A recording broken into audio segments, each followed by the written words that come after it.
Welcome to the Historical Miniature Wargamers podcast. In this episode, we're going to be talking all about the skirmish supplement for bolt action, which is called Firefight, and the event that we recently hosted in Perth, WA, Raiding Party.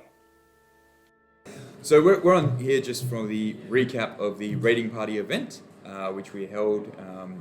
Had a quick venue change and some number changes just at the end, but it was a firefight format. So not a standard bolt action tournament. This was actually around the firefight supplemental rules that are put up by Warlord Games and heavily featured, we expect, in the upcoming Raiders supplement or Stalingrad with what information we've been able to pull from people.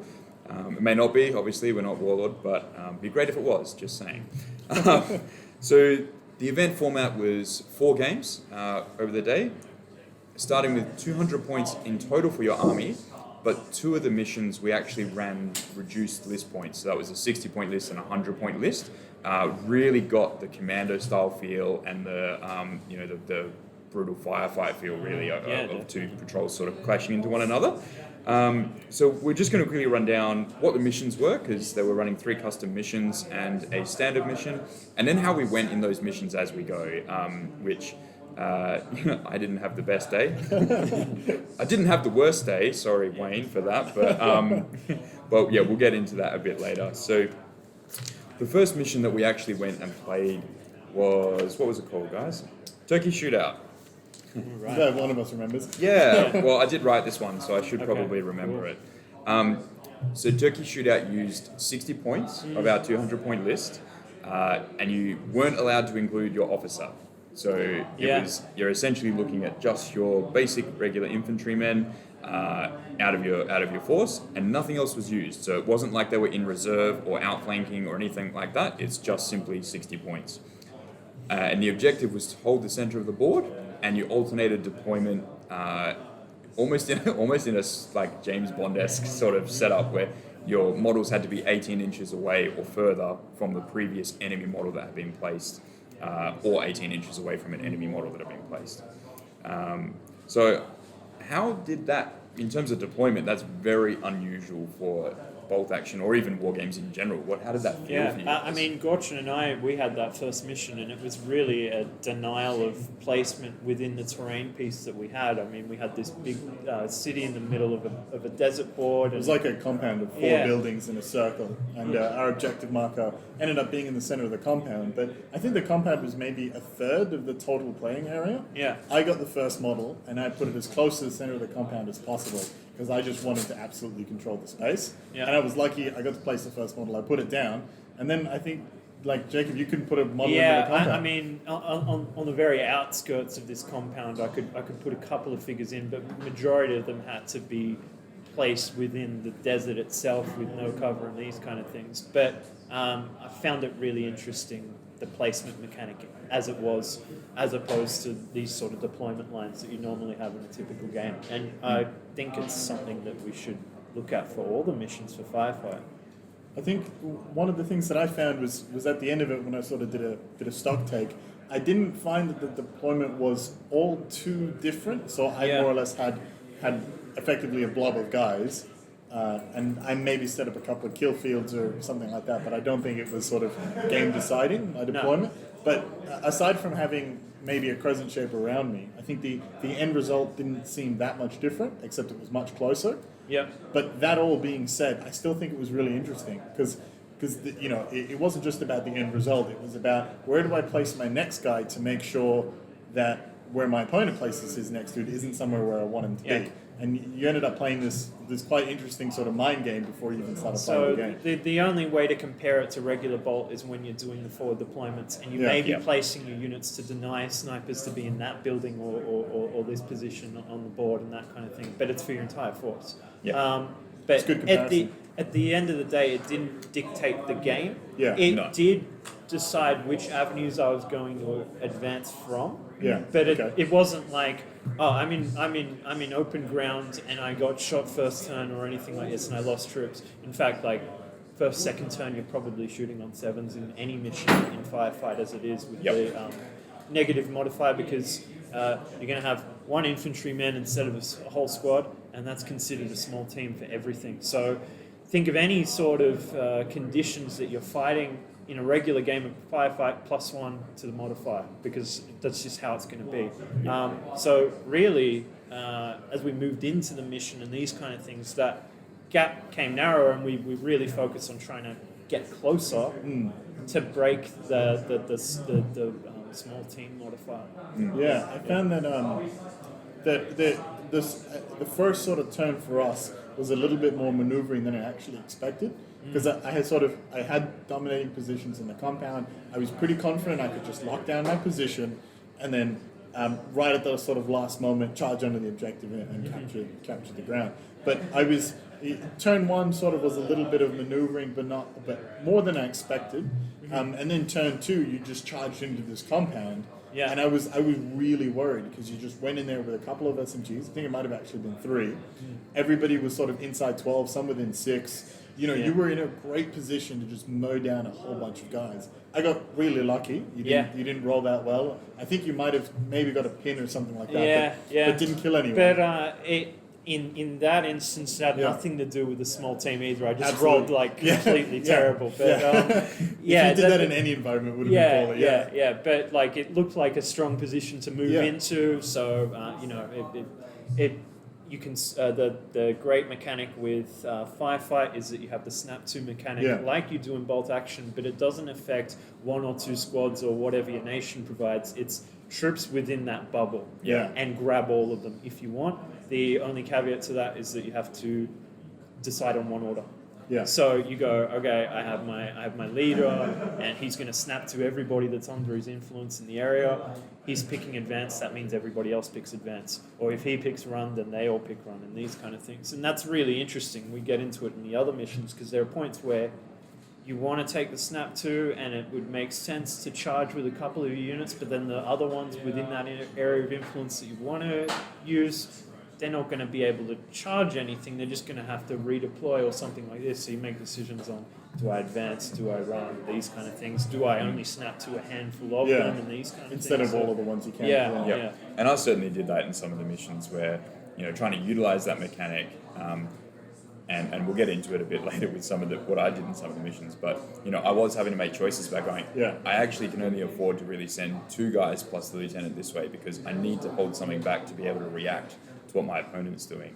I'm glad you both enjoyed that deployment, and that you felt that it was more beneficial in how you could set things up, and that. So me and my opponent, when we played, we actually ended up, the way that we deployed, locking each other into triangular deployment zones. So my model first went down around the center, which pushed Nick back. Nick deployed one far on the left, which actually forced my left flank to basically be at the board edge or further back.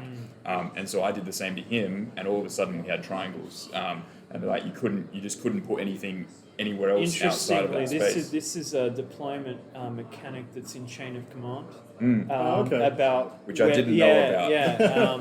It's about placing these markers where you deploy from, and they have to be 18 inches away from other things, so you end up moving things back, or they get locked down and that kind of stuff. But I think what was also cool about this mission was the 60 points. So 60 points is roughly 6 guys, depending if you're going regulars, inexperienced, and veterans. Maybe it's 5, maybe it's 7, and these kind of things. Or 2 if you're playing Kakapatio. That's true. But other than maybe Wayne's match, I haven't really caught up with him on that one. I found it really fun and interesting. I thought we had some feedback when the players packs were going out that maybe this is just too small. But it actually ended up being probably the highlight of the day for me. Okay. And I think that the smaller points is really interesting. In fact, Firefight altogether, you're really putting a lot more emphasis on the value of those troops and the value of the terrain itself around you, because you are manipulating one person to one piece, so it's actually really important to get the intricacies of that cover. Whereas if you're moving 5 or 6, I kind of go, that's good enough. It's covering some, it's not covering others. I just want to move on with the game. Yeah, there's a difference between setting yourself up to make sure that you're covered by 51 to 55% to trigger the cover rule, as opposed to going, no, this one model has to be 50% covered if I want to get the coverage. Yeah, I think the 60 points is interesting. There has been some very good feedback in terms of, obviously when you reduce your points, one of the biggest things that gets impacted are elite armies or elite unit types. There's been some really good feedback on potentially some balancing mechanics when you start really getting low, even in these firefight missions. And so, there's still some development I think we need to do in that space, but definitely the reduced points limits and the 100-point limit that we'll get to later as well, seem to be fairly well accepted and enjoyed. Maybe we should talk about the armies we actually used as well for the entire event. So what did you bring, Gorchin? So I actually packed a pretty standard, boring-looking list. I've got 2 squads of 6, and I've got BAR, 2 riflemen, NCO with an SMG, and 2 more SMG guys. Did the same for the other squad, and then I just took a lieutenant with an SMG. I was really just hoping to go for this idea of having 7 submachine guns, a couple of BARs to hit some people at distance. I didn't have an individually modeled LMG I could take, and I didn't sort of have the time to put one together. That all being said, I'm actually kind of happy with how the BARs worked. I didn't get sort of the fire maneuver that you normally do, national characteristic of course, but it was just nice having 2 separate long-range guys that I can have on ambush just to encourage my opponent to do something other than walk towards me. What did you take, Daniel? So I took my Russian Soviet force. Now, in normal games, like the structure it's like a force of doom. Like most of my opponents, like they just struggle to deal with the amount of bodies that I put on the table. But for Firefight in particular, I took a second lieutenant. Otherwise, just got that wrong. But it's okay because I'd never actually needed to count on the snap twos because of course Firefight is snap to everything within a bubble. A guard squad, 11-man guard squad, which was essentially 11 individual units, 3 of which had a submachine gun, 1 had a light machine gun, which meant that I obligatory had to take a loader, and obviously the NCO. And then I actually took a light mortar team, a regular light mortar team, which, look, he's MVP. Like he just is, right? So in the games that I played with him today in the 4 rounds, he was moving with the advance and the fire, and he killed 5 units in 4 rounds. Like, he was only allowed to play in 2 of the 4 rounds, and he still killed 5 units. He was a big high priority target. He killed Brad Warnock's sniper team. He murdered the first guy after moving out from behind cover. So Brad's loader picked up the sniper rifle, but he'd already taken an action. And so the next turn, he then just killed the loader anyway, after moving a little bit further around the corner and just dropped another round on him. And we were both, Brad and I, just sitting there looking and just like, did that really just happen? But it was pretty cool. So what was the logic behind taking a light mortar? Well, originally I took the light mortar because I wanted to be putting smoke down, because in Firefight, your fire lanes are very important, and being able to channel your opponent really helps leverage essentially where you can plan and what you can do. So the original thought was I was going to use it to fire smoke and put the smoke down, and yes, it would scatter off the light mortar, but it's a way that I can really emphasize some of the terrain, guarantee some cover, block some line of sight. It didn't fire smoke the entire tournament. Didn't use it for what you it was too good at it was apparently much better at we're going to kill that guy, and now that guy, and now that guy. It was ridiculous. Well, as we said, you've got a lot of hit modifiers, negative hit modifiers in Firefight. Yes. It takes quite a fair bit of positioning, sort of initiative, and a few other things to be in a position where you're not hitting on a 5 or a 6 or a 7. The times that even I was getting 4s to hit, I was like, we're having a great day. Yeah. And so I think with that in mind, I didn't think about this beforehand. Taking something like a light mortar, you're always hitting on 6s. Yes. Big difference in normal bolt, not that much of a difference in Firefight. In fact, it's probably more likely to hit than regular units with this small unit, team modifier and these kind of things. Yep. Another thing that I didn't think about when we're making our lists is that team weapons are buffed in comparison to what they are in normal bolt, because if you take out the light mortar, the sniper, the LMG, the loader can literally pick up the weapon, which you can't do in regular bolt action. Yep. So it already has 2 wounds. Yeah, straight up. So it's already stronger than it would normally be, and that's something I didn't think of. I went for the sort of reverse of most people in the fact that I took 16 order dice, which was the maximum. I thought that I wanted to just maximize my opportunity on using dice. That strategy actually doesn't matter in Firefight whatsoever, because you're generally getting 1 dice and snapping 2 with 5 or 6 actions at that point in time. So having a advantage on dice isn't necessarily important, because you're going to be activating several units at that time anyway.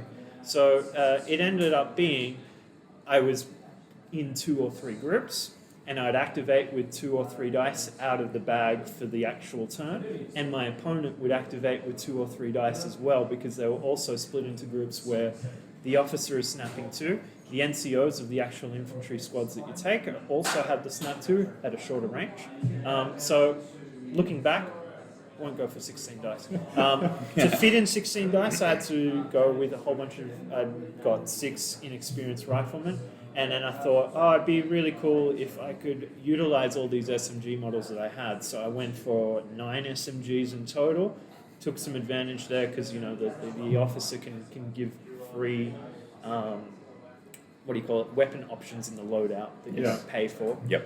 So I started with that, and I'm like, okay, how can I fit in more SMGs? And then I was looking through all these. Generally, when I'm playing Germans and you're looking at SMG troops, you're looking at pioneers, which are veteran, and I'm like, how can I get this lower?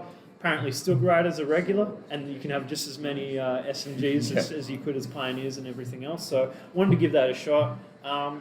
They're a mixture of strong and not so strong. Like, I think it would have been better to get some veterans and maybe cancel out some of these rifles. But these were really good at keeping at the back line and having things to shoot at while these guys are moving up. So still an interesting list, but some things I'd probably change now that I realise maybe the order dice isn't necessarily the highest priority of having a maxed out list. I actually, it wasn't sort of till game 3 that I clicked.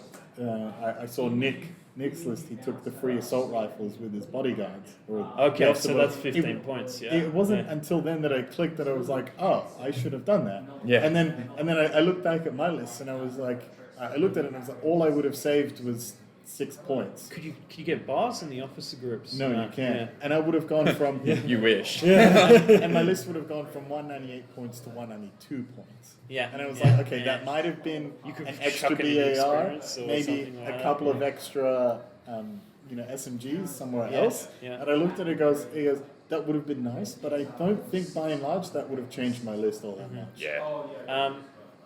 Outside of the lists we played, one thing I thought was interesting was Wayne's army. He had the Finnish army, and he had the loadouts where the troops had 2 weapons. Yeah. So that they were never at a disadvantage on range, and they could decide what they want to do. Are they going to take a long shot with the rifle, or are they going to move in with the SMG? And seeing that sort of flexibility looked really interesting, because there were points where I had SMG troops that would be ideal to combat at range, and then range troops would be ideal to do at SMG. I've never seen that list before. Yeah. And it just looks really cool. Interesting list. Yeah. I got quite lucky sort of playing against Wayne. I think I had some relatively again lucky sort of positioning. I was able to sort of pocket my guys with my NCOs. And I was sort of luckily able to defeat in detail with that veteran and that flexibility I was able to overcome with sheer volume of fire or numbers. But I think had I not been so lucky with positioning, that game would have gone quite differently for me. Yeah, well, definitely when... so actually all 3 of... Did you face Wayne as well? No, Wayne was the only opponent I didn't face. But that's because you're on the same side, same faction. Yeah. No, well, Tyler took my place. That's right, just at the end. So when I versed Wayne, it was in one of our missions later on that uses the 100-point list, and it was a case of whoever got the dice out first was going to make the biggest difference. And I had more dice in the bag, so that sort of swung it, which is where I was talking about the need to balance out some of the missions for elite units. Like, in fairness, it did penalise Wayne's army as cool as it was. Yeah. It probably worked against him in that favour. But these are the models that he used for the long-range recon squad. They're also medics as well. So even if he shot them, he was still rolling for those medic saves. Now, unfortunately, he didn't Yeah, unfortunately he didn't make any, but not in my game either. but even if he like the flexibility, like none of us had medics. Yeah. No one else at the event had I medics. was really They were trying to all squeeze in one Wayne's in, army. but they're so expensive. They're 30 points each. Yeah, and you So- normally can't take them as inexperienced either. But these recon troops, Yeah. they're what, 24 points a model? Yeah. Well, veteran medic is 30. Yeah. So that's actually It's really pretty good. decent. And in a regular game of bolt action, they're amazing. They're so Yeah. good. There's a lot to be said for them because they can also outflank on any board edge. Yeah, yeah. But unfortunately, with the missions that were there, they didn't complement Wayne's playstyle. He could have won our mission, but my dice was wrong first. There was another thing Gorchin mentioned early on about the national characteristics, just so people are aware who haven't played Firefight before, a lot of the nation rules are removed. Oh, so there aren't any, all yeah, of them. yeah. Yeah, all So of them, for yeah. example, move and shoot with the Americans where they don't have to take the penalty, that doesn't exist. The Germans don't have the extra MG shot on the machine buzzsaw. gun. How does that work for the Finns? Do they have their ambush advance? So the ambush advance is not necessary. It's not actually a Finnish rule. Okay. It's on the units. Okay. So Yeah. for example, the I think it's the Sissy Squad or Sushi. I never remember how to say it. Those rules are built in and specified on those units. Yeah. So they get those. Yeah. What wouldn't apply is what's commonly known as the Finnish super vet rule, Yeah. which doesn't matter in bolt action in Firefight anyway, because once one model dies out of a unit, even if that was getting you towards 50%. These are one model units, Yeah. and so it doesn't Yeah. work anyway. And I think they've got a reroll on their morale as well. But yeah, so those wouldn't apply. But anything that was unit specific still did. It's also worth noting that for this event, I opened up the actual selector to any form of infantry squad that would be able to be taken as a generic platoon infantry squad. So we didn't get into the Western Desert Schutzen squad or those, but it did include the additional unit PDFs, anything that was allowed as a generic force, which we got a fair bit of variety. We had some Aussies show up, but otherwise, a lot of Germans, a lot of US. Well, if you did, I would have taken motorbikes. Not because they're any good, but just because they're cool. Though I will admit that Western Desert motorbike unit is pretty cool, and I'd still think there's some cool things you can do with them. You do pay a little bit of an investment for their functionality, but in Firefight. And monetarily, I did spend $100 on these bikes as well. So yes, but this isn't necessarily a game where you can just throw money at something and expect it to work on the table. But no, look, I think there's a lot. I love versing your Western Desert list. I like it more when I have like free US airstrikes. That was that was really good. But yeah, you and I agree. had different experiences with them. So how was event 2? That was just a sort of standard meeting engagement.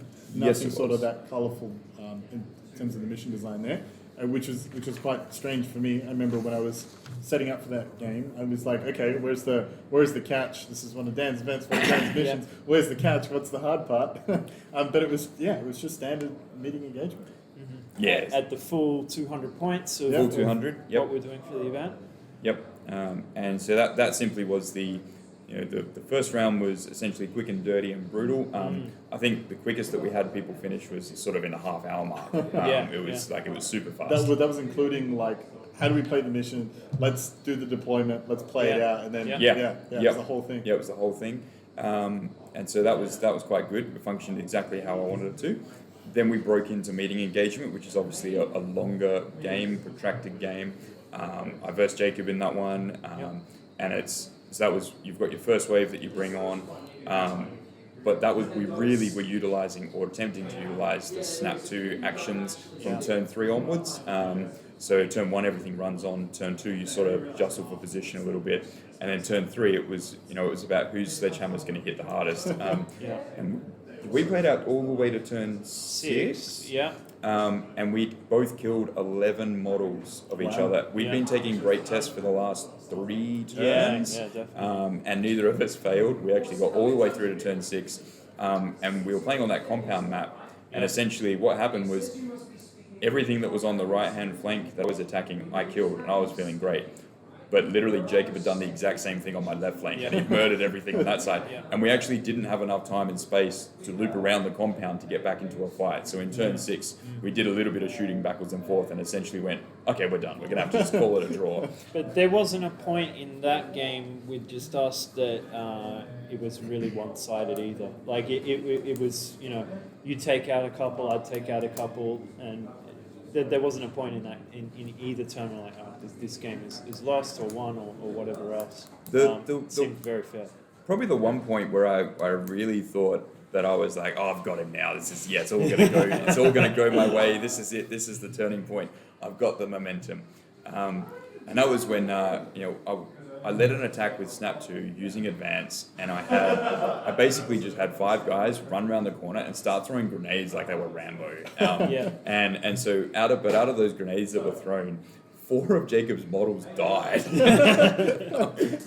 And so however, the combat straight after that, I got some revenge pretty quickly. Well, I'm pretty sure they all died. You had another half a squad that came around with multi-shot SMGs, which we sort of played in this event that because the multiple shot rule doesn't specifically say it only applies to machine guns. We actually put it across any multi-shot weapon, which didn't actually alter the balance that much, so we weren't too worried about it because most people had a multi-shot weapon of some description. Yeah. 10. Or 10. Yeah.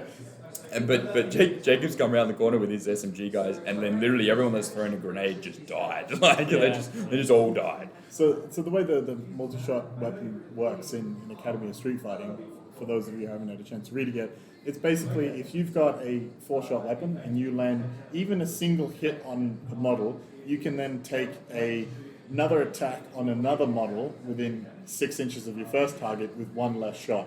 Which means if you've got a 2-shot SMG, you can spray one guy for 2 shots, and if it hits, you then spray the next guy for 1 shot, if it hits.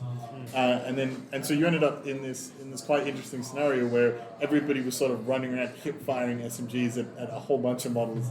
But that all being said, as you sort of said, it didn't make that much of a difference. There was a few cases when I lost an extra model to something that wasn't an LMG, of course.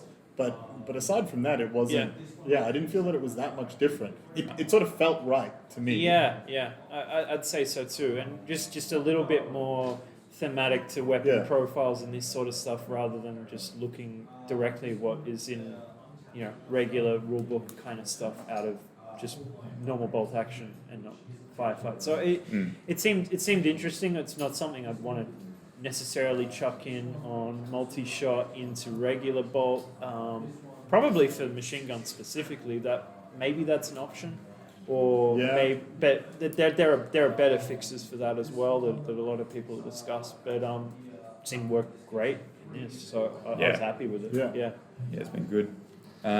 So what we do for mission 3? So mission 3, this was another one that I created. It used 100 points of your list, but it had to include your officers. So both your regular, your general leader officer, but also your NCOs. So in my case, I was like, yeah, cool, no worries. And when I was designing it, I was like, most people are going to go an officer, and then they'll have their NCO from their one team that they've got, or the one unit.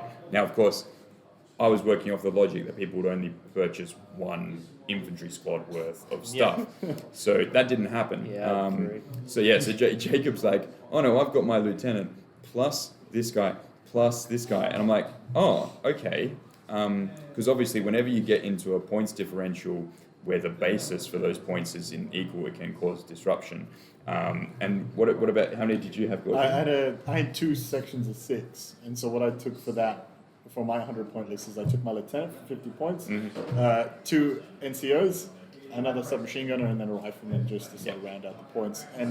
And so with the scoring was actually quite interesting. You forced us to play a bit differently there, Daniel. I did. So the scoring for this particular mission, and the deployment was different as well, but the scoring was, your whole objective was to assault the NCOs or the officers, and then for that model, you then needed to get the officer off the table for you to extract the intelligence, be it rifling their pockets, drugging them up and getting the interrogated details out of them or whatever. But that was the purpose, right? So basically came to punch the enemy NCO or officer to turn them into an objective marker. Yes. And then pick up the objective marker and run away with it. Yeah, and and it was trying to make that work. So if you captured an officer or NCO but you didn't get off the table, you got a certain point value.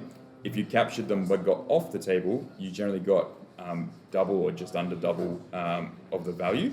However, if you killed an NCO or officer from a shooting attack, as in you went, you know what, I'm just gonna top them out and I'm not gonna worry about assaulting them, I actually went to take a point off you for each NCO or officer that you shot, because I really wanted to encourage people to try at 100 points, please, just to do the assaulting. In this particular mission, I know a couple of players that were they'd captured one of the characters and they're going, yeah, cool, no worries, I've got 2 victory points. I could just shoot your other one and I get -1 and it'll be a minimal victory, but I'll get the victory. I like how you say to some people, like it wasn't you. I may have done that. So the deployment was interesting. So we basically divided the board into 4 sections, 4 quarters. You roll off, one player would deploy half their force in one quarter. The next player would deploy the rest of their force in the opposite corner. So you've got it split in 4. Maybe they're deploying in top left, you're bottom right. And then the first player is then deploying the rest of their troops. And there's no minimal distance. There's no minimal distance. So, being told that, it's going to be a negative for people to shoot my officers, I'm like, all right, I'm going to chuck them all in the very first-hand side of the corner, almost at their opposing lines. Pretty much the center of the table. Yeah, right on the center, just going, okay, well, maybe I can get some early shooting because I got SMGs, all this kind of stuff. Didn't work for me being the second player to deploy because, Brad puts a couple of his troops in the vineyards and I'm thinking, okay, there's probably some other cover that he's going to deploy, everything else. Nah, he's going to put his whole force next to my NCOs and try and knock them out in close combat in the first turn, which happened. Yeah. So it turned into, a whole game of me trying to chase him down. Very interesting mission again. I like that you'd have a penalty for shooting or killing the officers trying to get the intel. It's very thematic, and it gives you deployment options of what you want to do. I didn't pick the best ones, but I saw the logic. Yeah. My game went. I also didn't read the mission, so my game went a little bit differently. So Nick got first deployment. He put half of his guys down. We were more or less corner to corner. There was like a vineyard in my space. There was a vineyard in his space, and he had some really good line of sight blocking sort of terrain that he could hide most of his guys behind. So he put a couple of assault rifles in line of sight block, and I just stuck my guys really close in the vineyard because I was just expecting to run forward, maybe capture a guy or two, similar to yours. Although Nick didn't call my bluff, he kept the rest of his guys out of line of sight. Yeah. And so our first turn was a little bit of positioning, lots of I can't shoot him. No, I can't shoot him. No, I can't shoot him. I can't assault him because of the cover and the terrain and stuff. So it ended up it almost sort of felt like a game of poker. We were all just like, who are we going to put where and how close is who to what? And then turn 2 came out, and I got the first dice, and I was like, okay, I have to seize this opportunity. All of soon-to-be objective markers were within charge distance. So I took my lieutenant, and I basically imagined this gun-ho, fresh out of West Point graduate, some 19-year-old kid standing and goes, charge, fix bayonets, and they all did. So the lieutenant went first, and he charged an NCO, and they got into simultaneous, and they killed each other. So all I did was generate an objective marker for both of us. And I was like, okay, well, this is fine. I'm going to go run another guy over there to pick up the NCO that I killed. Yep. And then I sort of did a little bit more of that, and all I ended up doing was turning my NCOs and my lieutenant into objective markers. That's all that I achieved. Yeah. I was carrying one German NCO on the back of some dude with an SMG, and that was it. I had 2 models left by the time I was done running, and Nick hadn't pulled an order dice yet. And so he comes out and he goes, okay, well, I'm going to shank the dude that's carrying the German officer, pick up 2 German NCOs. Somebody else comes along, picks up my lieutenant. All I've got left is one rifleman who's chasing some Germans through a vineyard, just emptying his carbine and achieving nothing. And he just turned 3, he just walks off the board. And he was like, good game. It was 4-0 to him. So that's quite an interesting contrast to some of the other games that that happened. I had a very low model count. I played against Wayne, who had a very low model count. And this is the game where it was sort of whoever got the first dice was going to have the biggest impact here. And it went my way. And so I snapped to it and everything basically ran forward. But every model that I sent to go deal with one of Wayne's models, it was all through terrain, through the compound and stuff. And so Wayne was veteran and he was just smacking me back. And so all that was happening was I was moving things in and I was like, yeah, this guy's going to go in and then I'll be able to run away. And Wayne's just like, you're not going to run away, dead. And I was like, okay, so now I have to commit another person into the kill zone to get someone out. Wow. So when it all came down to it, I did manage to knock both of his against essentially the officer and the NCO down. And I had a model that was able to then recruit one, so I would have been on at least 1 point. So we then called it at that point. But the whole process, that was one of the games that took about half an hour to play through. Like, it was super quick. So I'm not sure if we brought this up, but in this mission we were doing 100-point lists. So and it has to include your officer? Yeah, so for this whole event we had a 200-point list, and from that you have to design a 60-point list and a 100-point list out of that 200, and they had conditions on including officers and all this kind of stuff. To fill you in at max, you'd probably be having like 10 or 11 models, and most people probably have maybe 7 or something. Not like with this. an officer, because your officer's worth 50 points. That's We're right. looking about 5 or 6 models Yeah. apiece. I had 6 models and was on the top end. Okay.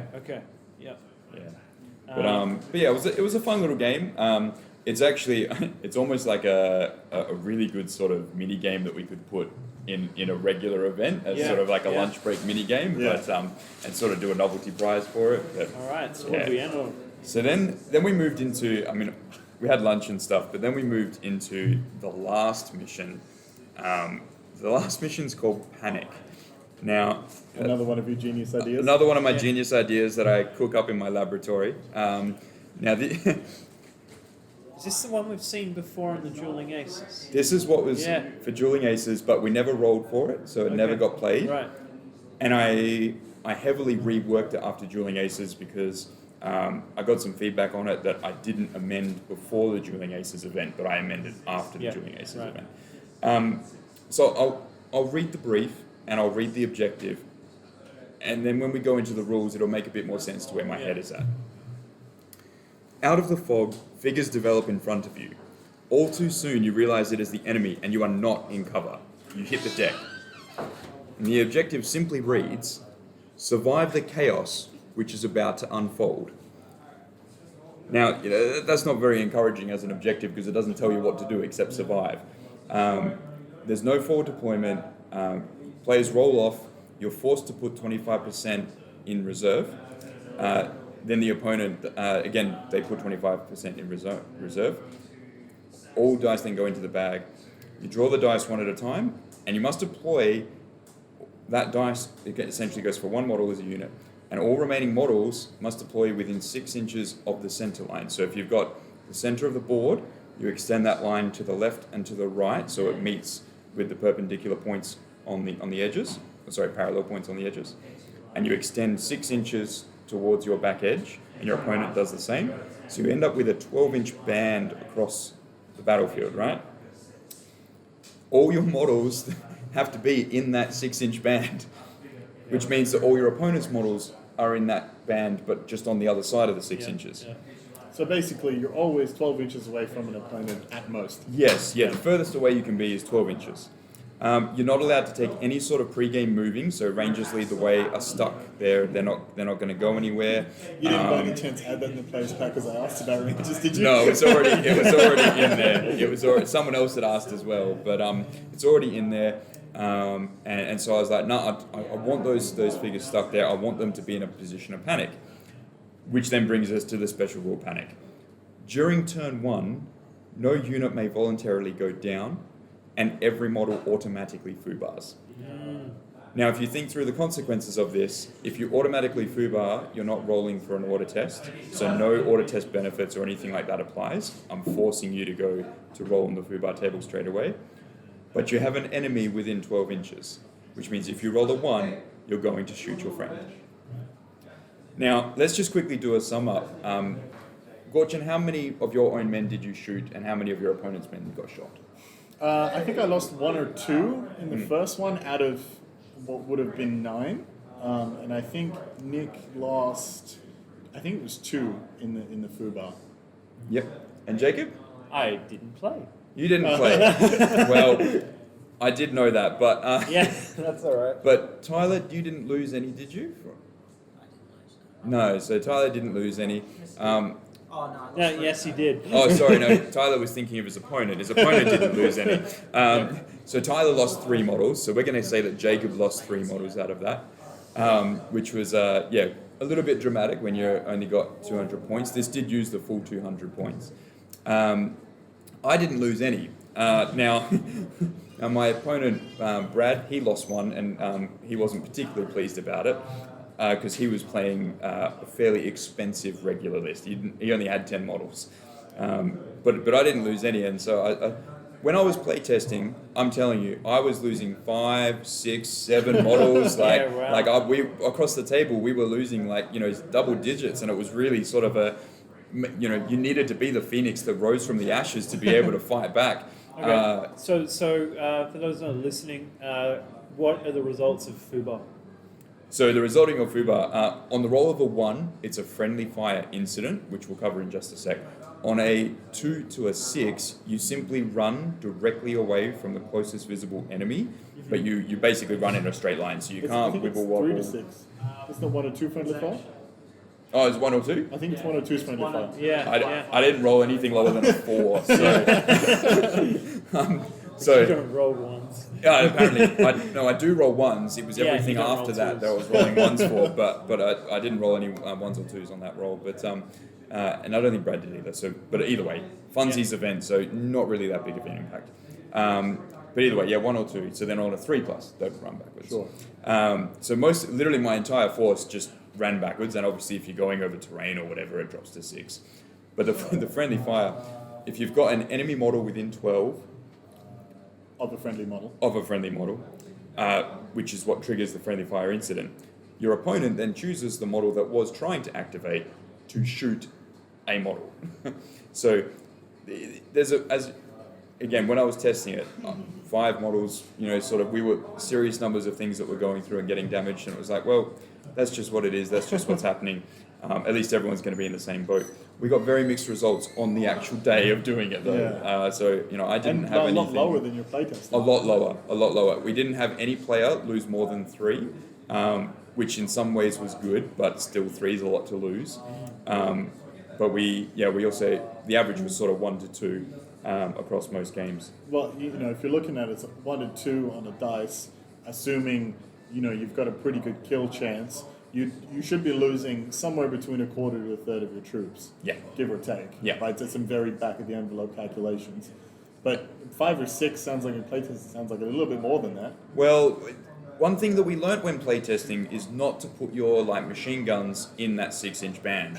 Yeah. Because they have a 4-shot weapon that multi-shoots that has to force to. So we had one of the players took 2 German light machine guns in their force, and both of them foobarred, and basically they're 1 on each flank, and they basically shot towards the middle, and they lost 5 guys because they basically were point blanking the first 3. And so we learnt not to do that. So admittedly, this reads out of the fog. Figures develop in front of you. If you've got a machine gun and it's all misty, and you're in panic that you are seeing troops around, you're probably just spraying and hoping that you're getting something, not knowing that's your own troops, but. Yeah, so it felt sort of thematic. Yeah. Now, Something tells me over the sound of a machine gun going off in your face, you're not going to be like, did that dude just yell at me in German? Probably not. You're just going to keep firing. Yeah, it's so it really was chaos. But the players all seemed to enjoy it. Now, the points for this particular mission, it was actually about every surviving model is worth a point, not a kill. That brings a couple of points of problems of its own. If you've got, if you took more damage during the first turn panic with the foobar, you actually had to go on the aggression to get that point difference back, and that is a big challenge. If your opponent realizes that they can play defensively with a numerical superiority. Of course, what we find in Firefight is numerical superiority changes very quickly because of the way that Snap 2 works. You can sweep up a flank very, very quickly if you've got even just a small number of figures, but you can deliver some very important actions. That didn't quite work out for me, unfortunately. So I think just after the foobar in the first actual game turn, I think I had disadvantage by about 1 or 2 models. Yeah, okay. And then there ended up being a little bit of tit for tat, some maneuvering sort of turn 1 between me and Nick, and then more or less the dice count was even from that point on. Then for turn 3, 4, 5, and 6, he pulled the first die and snapped to 7 out of 8 or 8 out of 9 of his models and he did that in a row. And so we were again playing compound, really close range, lots of kill fields. I probably spent turns 2, 3, and 4 with 80 or 90% of my models down, just because I didn't want to make the point difference bigger. I was I'm just going to eat it this round, eat lead, hit some dirt. Hopefully you get the next dice next turn. Yeah. And you did it. 5 turns. And then turn 7, I got the first die. I had 4 guys, 4 or 5 guys left. He had about 8 or 9, or maybe more than that. And then I sort of snapped to, ran forward, threw some grenades, got a couple of kills, and he still had I think it was 5 guys up on me by the end. By the time he shot back and killed, and then we went to turn 7, and he pulled the first die. And it was just, I was just we looked at it, and I was like, Nick, you got to kill 1 model. And I cannot make up the difference with the firepower. I was just cannot do it. And then he was like, all right, I killed the dude. Yeah. And so, fair credit to Nick. I think he won all 4 of his games. He went through. And so he was, I guess, from a technicality point of view, he would have been the event's winner, going 4 rounds undefeated. And we had a lot of people that then sat between, essentially, what we had 6 people. Yeah. So it was still quite a very small spread just within the 6, and we had some replayability going on. But he was the only player that went through undefeated. A couple of players chasing, but he managed to get that one through. And we did try really hard to keep it as Axis versus Allies where possible. But we also had small board rotations just for the amount of players. We didn't know exactly how many we were going to get for today. Yeah.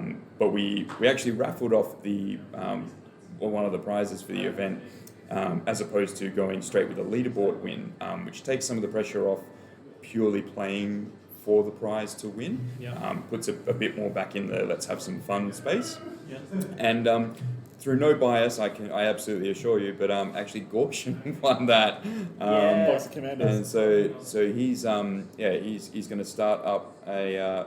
I'd love to say that he's going to start up a British Army, but I don't think that's the plan right now. No. So first I have to finish my varsity board, which I'm still working on. But the next actual bolt action army I'm going to put together is a play on the 1st Parachute Battalion. So a lot of people don't know this, but Australia actually had a parachute force trained in World War II. I think they started training in 42, 43, came up to sort of battalion strength by late 43 or 44. But they never actually deployed. They were supposed to deploy in a whole bunch of conflicts throughout, or battles throughout New Guinea and all the way through to Singapore as well. They were supposed to be there for fall of Singapore, but they sort of surrendered before they deployed and had their deployments cancelled about 5 or 6 times. And were these deployments going to be airdrops? Some of them, they might not have been sort of combat airdrops, but they would have definitely have been airdrops. And a lot of it sort of came down to they just didn't have the planes. They didn't have the C-47 Dakotahs, and they didn't want to deploy them in waves. They wanted to sort of deploy them en masse. But and so I've been trying to find some primary source material about things like uniforms and that sort of stuff. having a little trouble there because they didn't deploy, so a lot of people didn't pay that much attention to them. What I have been able to find so far, they definitely had the maroon berets. They had pretty standard sort of weapons, but they had Thompson submachine guns. And so I looked at this kit and what I've got berets, I've got standard Commonwealth or Special Forces uniforms, I've got the Commonwealth weapons. I can just field these guys. It'll be fantastic. Yeah, brilliant. Cool. So have you had any thoughts on what you're going to field with the infantry itself for bolts? Yeah, so I think I've been looking at sort of the platoon selectors, and I'm probably going to take commando sections, just because that'll allow me to sort of represent the weapons well, and also I think something like 70 or 80% of the guys who made up the parachute infantry battalion were decorated. So they were all veterans, all had seen combat experience at that point. Right. There was something like 10 medals in sort of the first platoon that like signed up as volunteers. Wow. A lot of the guys who went to the parachute battalion actually refused promotions because it meant they wouldn't have been able to transfer to the parachute battalion. So these guys were like tough as nails guys who really wanted to be in the fight, and they were extremely frustrated that they never deployed. So I thought, I'm looking at the selectors, I'm thinking if I take these commandos, I've got veterans, I've got sort of some outflanking possibilities there as well, got a couple SMGs, I've got the Bren. Something like that I think will probably play out quite well. And they actually got the 25 pounders as regimental support. Yeah. They had a whole, I think it was, might have been a company or something that was trained paradrops with howitzers in World War II. Not super uncommon, but a lot of people didn't realize that was a pretty common practice. You jump out of a plane with an artillery piece and follow it down. Being an Australian force, would you consider theming them to Pacific jungle kind of stuff for New Guinea or Singapore or these kind of things? Well, see, again, it'll depend on sort of the information that I can find about them. They did do a lot of jungle training in Queensland. There was sort of jungle training school there as well. And I think they were actually trained by commandos and maybe even some British commandos as attachés. So I guess it sort of depends what I can find out. And once I've actually sort of got an understanding of it, then I'll sort of field them. I'm not sort of going for super historically accurate, just more so plausible. What did these guys sort of look like in terms of numbers and equipment and training, and just try to represent that in a bolt action way. Fantastic. Cool. Excellent. Yeah, cool. So I guess in terms of the missions, that wraps up, and obviously some of the surrounding information wraps up Firefight. And Raiding Party. And Raiding Party, yeah. Firefight's going to keep going. But probably some really key thoughts about Firefight now. Firefight is fun. Yeah. Like, Firefight is really fun. It is not watered down bolt action in the sense that, it's exactly the same mechanics but with 10 models.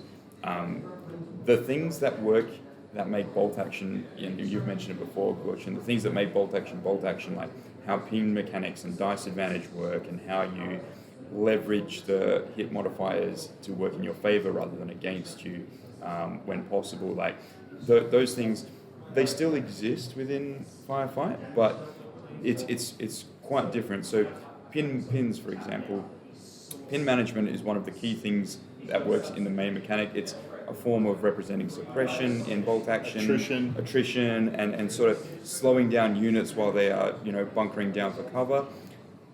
In Firefight, you're pinning individual models, and when you're shooting, you're actually converting. Generally, most people are taking around regulars because they want to avoid that 3+ damage value, but they don't want to pay for 13 points on a single model unit. So they're looking plus at the weapon on plus top. the weapon on top. So most in general seem to be going with regulars, which means that if you're pinning and hitting something, you have a 50-50 chance to immediately eliminate that model from the game. Yeah. Felt more like 70-30, to be honest. There are times where, my mortar, for example, he was 100%. Like, he was just straight up, I'm going to kill you. But yeah, it plays very differently, and you have to think about playing it differently. The other point with the actual pins themselves, like the models aren't getting many pins because they're converting into wounds and they're dying, right? But the modifier, just that one additional, every single model is a small team. The modifier for hitting things is much higher. Your first 2-3 turns, the expectation is no matter what I'm going to do, it's maybe going to be a 6 or a 7. 6s or 7s. Yeah. I found coming into Bolt Action, sort of the platoon level game, I had a hard time with the lack of lethality that generally exists. And again, of course, if you land a HE template and a squad out in the open, if you catch a team out in the open with an MG, different story. But generally, like, that lethality is the exception, it's not the rule. Firefight did not feel like that at all. No. Firefight felt very lethal. It felt much more lethal than Bolt Action, but not in a sort of detractory way. It meant that I was counting on the value of individual models more. I was making the decision to go down a little bit more than I do in Bolt Action, which I probably should go down a little bit more. But you know, again, sort of, and on top of that, the other challenges for me is I typically play veteran list in the platoon. I like being tough as nails. I like being able to dictate tempo. I don't mind having fewer models because it doesn't feel that much of a disadvantage in the platoon game. You can soak the hits and you can keep rolling with the punches, and then turn 2 or turn 3 you pick up some momentum and then you hopefully run your opponent off the board. But couldn't do that in Firefight. No. And even, you know, I was playing regulars today, but I'm thinking if I played veterans, I got a few less models. You know, I don't think I would have been able to get away with something like that in Firefight. I would say that regulars is probably the right move for the event that we played. I think there's just too few opportunities with the veterans. Inexperience is just too many. Like, I think regulars is the right fit, to be honest. I mean, it'd be nice to have a chat with Wayne on it as well, because, you know, he went for the full veteran list and very expensive troops, and I think I don't know, I've been watching back and forth, but some of those missions went really well for him, and some of those it didn't quite do so good. So there was some positive and negatives to it. I mean, you in mission 2, you had 10 guys shooting one soldier, and it still was surviving on 8 pins or something. Well, that was more so bad luck. That was Wayne's last model. He had soaked up all of the break tests. He had a dude with like 2 pins, and I just walked up with 8 SMGs, and I was like, one of these guys is going to kill him. I ended up actually pinning him out. I actually routed the model. I got him to 10 pins. I didn't kill him, and that's more bad luck than anything else, right? I had a whole bunch of SMGs in super short, like double shots. It, statistically speaking, almost impossible, but he did it, and I still ended up killing the model anyway. But I think that and one other game right at the end was a time where I saw a model alive with more than 1 or 2 pins. And I don't know. I honestly, looking back, I don't know why I brought my pin markers today. I pretty much didn't need them. I think I put 3 over the 4 rounds. I think I put 3 pin markers down that actually stayed there. And I started just simply going, I'll pick the pin up and I'll adjust it to the right number, and I'll just hold on to it, because realistically, and maybe it's just because I was being lazy, but I'm not going to put this down until you've rolled to wound, because you're killing every 50% like roll, you are killing my dude, and I'm just going to pick him back up. Tactically, I made decisions based on receiving pins as well. So within Bolt Action, typically if I'm at 2 or 3 or something like this, I'm going to rally or down. This, I was like, it's worth the risk. It's just one soldier. I'm just going to go for the charge or the advance or something like this. Even if he's, you know, inexperienced and had several pins, I said, like, there's no point in him. He's not going to do much. It's not worth me rallying him and making him perfect for the next turn or something like this, because it's one guy. So there are a lot of differences in decision making that you would make in the larger game as against this. And I think it's got its own flavor, and I think it's got its...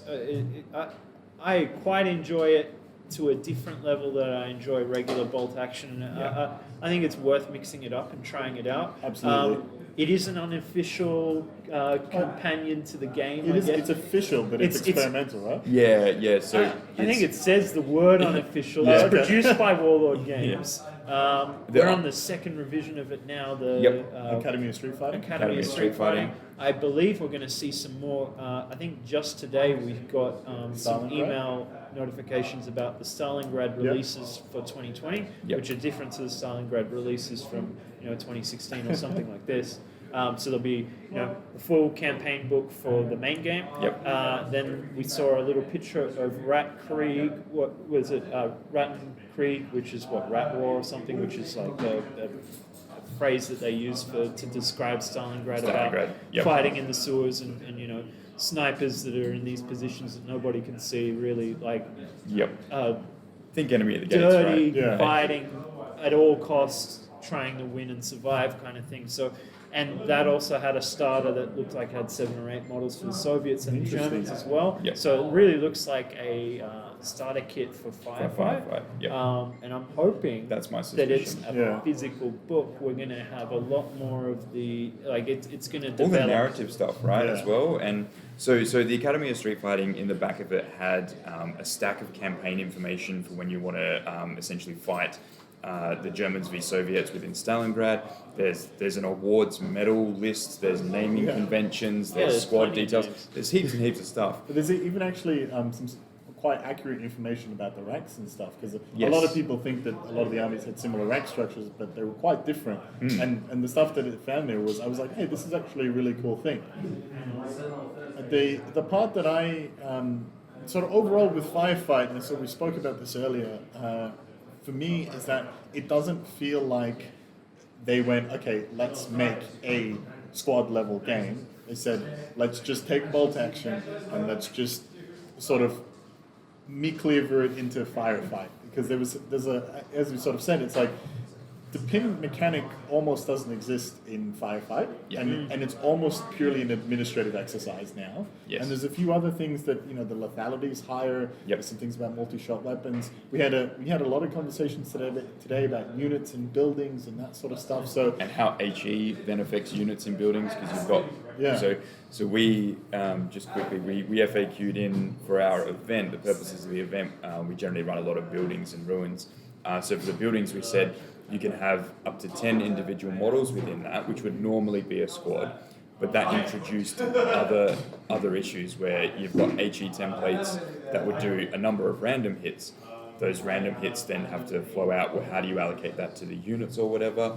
And so we essentially just went, well, we're just going to randomize it out anyway, with some very specific exceptions to be done. But for the most part, that seemed to work okay. yeah, I think I sort of echo what you were saying there, Jacob. Firefight's really fun. Yeah. But I think for me, it still feels very experimental. Yeah. And it's sort of in this weird space where I don't know which way I want it to go. Because this could be, with a little bit of effort, it could be quite a good, almost like gateway from role playing. And you go into something like Firefight. But then you start, how much of that do you bring across?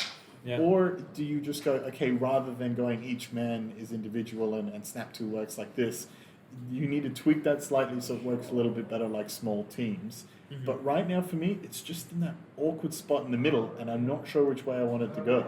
Yeah.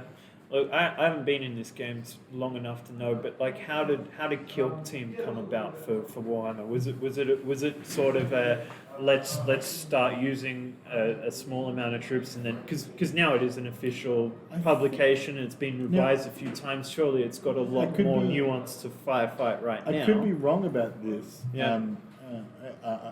But I think Kill Team was almost a resurrection of like Necro. laser burn and first and second edition 40k rules.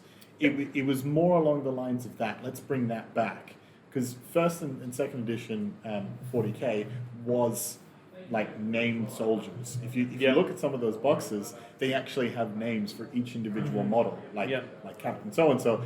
My personal favorite name, right next to sort of Brother Phalanx, is you've got Marine Advancing, which I think is a fantastic name. If you've decided to call your child Marine Advancing, and he's destined to be a Space Marine at that point. Is it a cool, unique pose?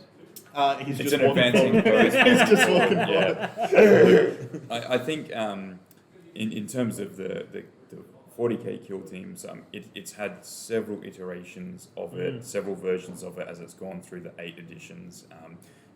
A lot of sort of, I guess, the narrative and the building and and how all that sort of happened was very akin to what came out of Rogue Trader as well, where it first started. And so, how it plays, it plays quite differently because it's obviously bolt action, it's for Firefight, it's not kill team.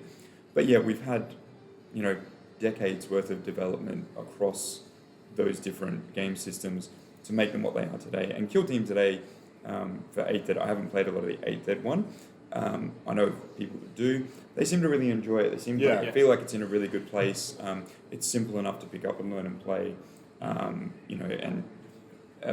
bolt action, I think, because we're at the start of that journey, things Yeah. still feel a little bit clunky. Where like there's interactions with, for example, team weapons and loaders, where if you give the loader the fire order as well as the team, then you fire without the -1. That works fine if you're stationary, but if you're moving those models outside of that 1 inch gap, you can't move them both and then do the fire order. You have to move and then take the fire order. So you either move the loader up first, in which case he's already got an order dice, so he can't assist the firer, or you move the firer first, who's going to then take the firing shot before you're allowed to activate the loader. Small things like that, which it's easy enough to house rule, right? Like it's not a big complicated issue, but they're the sort of really fine essence tweaks that, as Firefight continues to develop, we might have to patch as a community, or the developers might be able to go, yep, cool, we can touch base with those points and just adjust them, make it flow a little bit better.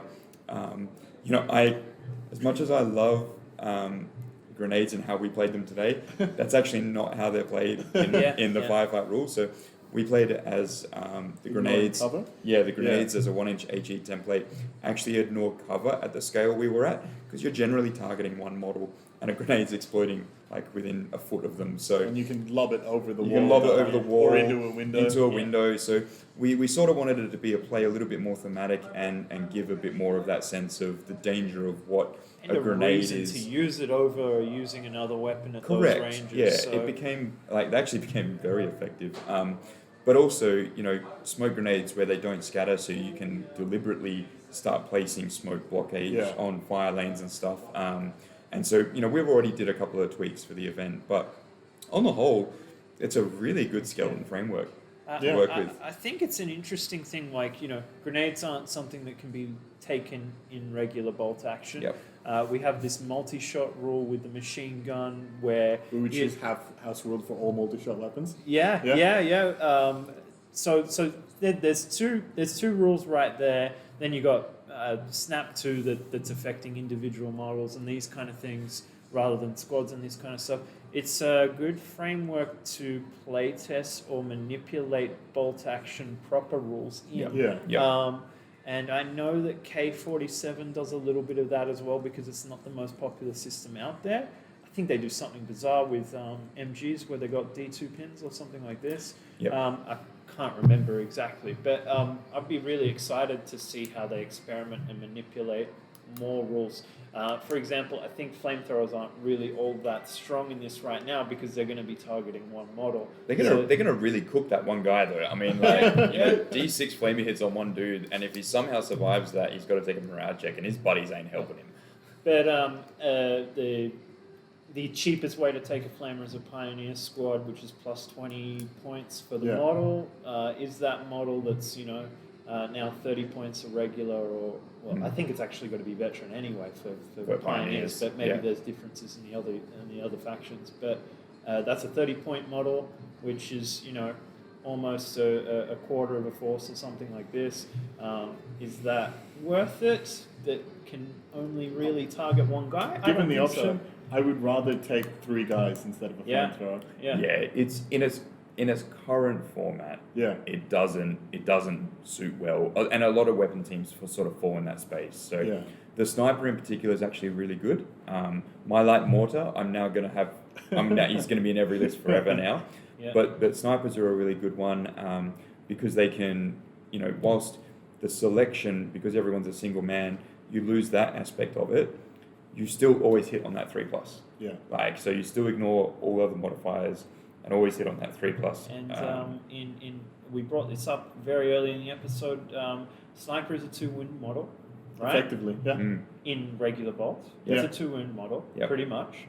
But that the loader isn't important. He can't pick up the sniper rifle or anything like this. In this one, he can. Yes. So it's actually probably right where it needs to be for points. For the sniper team. The sniper feels, we should clarify the regular sniper team for 50, right? You can't eliminate a team anymore, so you lose that ability. But what you gain is it's it's an accurate shot in Firefight, and that is worth a lot more than being able to remove a team, because the team, the removal is sort of negated anyway because the guy next to him picks up the weapon. Forgive my ignorance, but does a sniper ignore the small team modifier?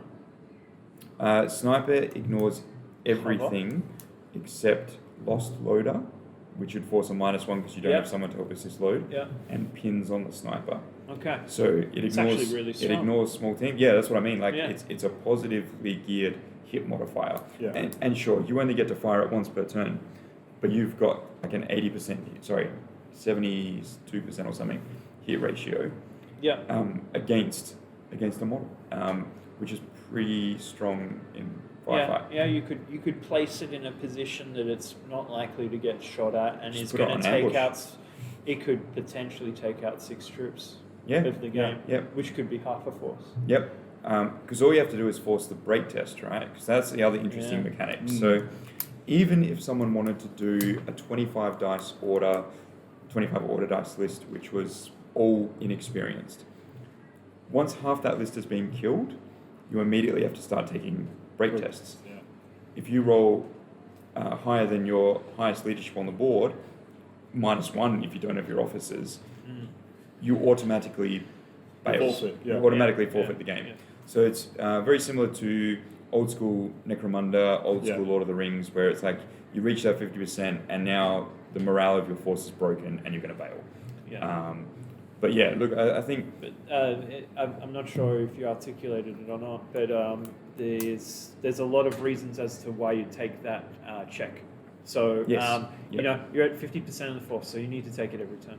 Also, if you lose any additional wounds in that turn. Including the one that took you to 50%. Yeah, exactly. Yep. So, it may be that you're taking that test 3 or 4 times in a turn. Yeah. Yeah. Well, I think I took... Or 3 or 4 times in one MG burst. When Jacob and I played and we were starting to, we ticked over the sort of 7 and 8 mark, and so we had 4 or 5 tests in the space of a turn, plus the turns themselves. So we probably took about 6 different tests. Neither of us failed, by the way. It was incredible. But we took significant numbers. Where we could, one of us had just gone, okay, that's it, we're done. That's the game. Yeah. But yeah, it's I think it's a really interesting system. Yeah, and I like it. I think people need to give it a shot because Absolutely. and especially the fact if you're already playing this game, here's another. Really, it's another game to play within what you've got. It's not just a very you'd think, oh, I'm just using less troops and similar rules, blah blah blah. But tactically, you are making different decisions. Yeah. And there are some mechanics that are more important than others, but I feel that the emphasis on terrain and your movement specifically is much more important. But then there's the other thing, Gorchin, hand over that infantry box you've got right there, the commandos. So what's this got? 25 troops in there? Yeah. That's more than enough for probably 2 armies in Firefight. And regulars, 3 if you went bets. Yeah. I mean, think of it in the entry point of trying to get into this hobby. Less models to paint, doesn't cost you as much. Yeah. The rules are free, so you could... Just lost a battery. That's all right. that's right, we'll keep going. The rules are free for the actual campaign supplement of Firefight. So, the entry point is quite low. I mean, if you were looking at this at a club and you had maybe 3 or 6 regular players in another system, you're like, I'm thinking about World War II. How about you guys split 2 boxes, $10 each, something like this, and you've got a force for Firefight. Pretty cool. And maybe you've got a really large collection of Germans or Russians or Americans or something. I mean, we've got several armies, but there's always, I want to try that other flavor of something, but I don't need to buy a tank and a huge force and all this kind of stuff. Yeah. I can have a little bit of everything. Yeah, you could probably play this with any sort of model range at any scale, really. Yeah. I think at the club we also play, we play this in 172, Yes. And we use Vietnam models. It's a great community supplement, VC on the trail. Yeah. If you're Check it looking, out. if you're looking for something bolt action style, but you're not really sort of keen on the theater or the operations, and you want to go a little bit more modern, almost Cold War, Vietnam, VC on the trail is a fantastic, great place to be. If you're talking 172, I just picked up a full Australian platoon, like riddled with all the special weapons and MGs and rocket launchers and cyber teams and all have you, which is effectively almost a 1,000 point bolt action list. For I think it was like under $70 shipped. And you went for some really interesting metal models, right? Yes, they were had some East Riding Platoon 20. So they had some really interesting sculpts and these kind of things. I went the reverse, and I went with some Revell Viet Cong troops that are 172. They're from the 80s. They've been reprinted since then under different brands. And what is it, like 70 or 80 troops is $15 Australian at the store across the road. Like, and you can buy them, like if you really want to save money, you can go on eBay and get these things for $7 or $8. So for Vietnam, we wanted to try it, but we didn't want to necessarily spend that much money. And, Warlord doesn't have official models and these kind of things yet. So at 28 mil, you are paying a little bit of a premium to what you would normally play, because there's no plastic kit at 28 for Vietnam, right? So we had a look at the 20 mil stuff that you can get in dirt cheap. But yeah, we've tried it at regular bolt action. We had an event on that. We've got that on our YouTube. We've also done a Firefight one Thursday. Thursday, and that was interesting as well. And that's a lot of the theatre itself. A lot of the troops have assault rifles and these kind of things, and that changes up how you would normally play a firefight game in World War II. I was not used to using that many assault rifles. Yeah. Because I normally play like Soviets, Americans. I don't get assault rifles. And so I was like, I've got what? And you got 16 assault rifles in that, what? and I think if you want to try bolt action and you've got some models lying around, just get the PDF off the website. It's from Warlord Games. It's free. Academy of Street Fighting. It's up there. It doesn't matter what scale that you've got. It's if you go down to 1/100th, you might have to play with the movement a little bit. Yeah, maybe inches to centimeters or the other way around. Or some way to play it. But if you've got some models you want to try bolt action, Firefight's a really good place to try. But as we have said, it is a little bit different. So if you play Firefight and go, this is a little bit too lethal for me, it's a little bit too fast paced, I want something bigger, I want something more strategic, less tactical, bolt action is the way to go. But if you guys are looking for something different doing a club, if you want something smaller, some faster pickup games, something to fill a buy around in another event day, honestly, try Firefight. It's fantastic. It's really fun. I think we've even tried big firefights, haven't we? I don't think I was there for that one, but we had a 10-player game or something where everybody had a model. Yeah, we've done some crazy things while we're trying to test it out. The intent being that we can pass some feedback to Warlord of what we thought worked and doesn't work. But we've tried some pretty crazy things, and again adapting it for things like VC on the trail, and again, because it's the base skeleton's quite good to work with in this experimental phase. So it's an official experimental rule set. But then they're not. I guess they're not 100%. They're just not ready. They're just not ready to release as this is Firefight. So, but the fact that they're actually just chucking it at us and updating it. I mean, the Soviet revision of this is only a month or two old. Something. I think it may have came out in December or something like that. Something like that. Yeah. So I'm glad that it is expanding, because I think they may have brought this out mid last year for Firefight. I think it was about the same time we were at show. It probably came out the week I was trying out 148. And in the lead up to that, they had this kind of D-Day campaign released around it as well. So it was interesting that here's Kill Team Bolt Action. There you go. Now we're doing a D-Day supplement for it as well, and now we've got a Stalingrad supplement. Obviously before the new releases that they're going to bring out, but that's actually now going to be a physical book, so I'm actually excited to see what they're going to add into it and these kind of things. And now you've got a starter set that they're making around it as well. So I think Firefight is exciting. It's a different flavor for the same theatre. Same buy-in as well. Yeah. Yeah, and I think it's worth it. And the Give great it a go. thing is, if you're going to do it from the point of view of, let's do it as like an escalation, we'll just get everyone started. If you like it, you're still going to like some of those core things about it when you do move to bolt action, and if you move to bolt action. When? Yeah. When. Okay. Yeah. I might be a little presumptuous there, but look, I've played a lot of different war game systems, and I don't know, there's just something about the bolt action one that really sort of grabs me. But I'm looking forward to seeing what the Raiders and the Stalingrad campaign book looks like, and Rattenkrieg, and how Warlord is getting this stuff developed.